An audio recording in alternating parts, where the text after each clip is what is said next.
நமக்கு நிறைய பேருக்கு தெரியறது இல்லை. ஏன் இதை பண்றோம்? பசுமாட்டுக்கு ஏன் அகத்திக்கீரை கொடுக்குறோம் தெரியுமா?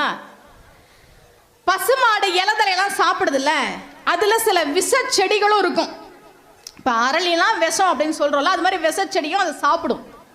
அது பெருசா பாதிக்காது. அது எவ்வளவு சாப்பிட்ற போது பெருசா பாதிக்காது.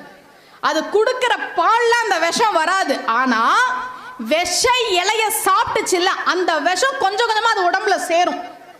ஒரேடியா பசுவை தாக்காது, ஆனா கொஞ்சம் கொஞ்சமா சேரும். அது என்னைக்காவது ஒரு நாள் பாதிக்கும்ன்றதுனாலதான் அகத்திக்கீரையை நீங்க கொடுத்தீங்கன்னா அகத்திக்கீரை அது உடம்புல இருக்க விஷத்தை முறிக்கும். அதனாலதான் பசுமாட்டுக்கு அகத்திக்கீரை கொடுன்னாங்க பெரியவர்கள். என்னைக்கு கொடுக்குற? அமாவாசை அன்னைக்கு கொடு. அப்பாது உனக்கு ஒரு கட்டாயமா வச்சாங்க, அமாவாசை அன்னைக்கு பசுவுக்கு அகத்திக்கீரை கொடுறா.